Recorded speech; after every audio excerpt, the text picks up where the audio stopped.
You are looking at Julian's pronunciation guide, where we look at how to pronounce better some of the most mispronounced words in the world, like this other curious word. But how do you say what you're looking for today?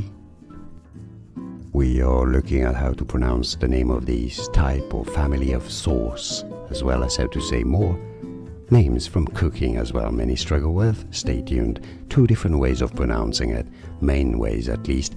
In English, in the UK, in British English, it's generally said as Avgolemono. Avgolemono. Avgolemono. Okay. Now, in American English, in the US, it's often pronounced as Avgolemono. Avgolemono. The main difference is the second syllable. In American English, they say go, while in English, it's g. Avgolemono. In British English, Avgolemono. American English, Avgolemono. Pretty similar, but a little different. But now you know. Like this video if you found it useful. Appreciate the support. More videos for you here to learn more. Thanks for watching.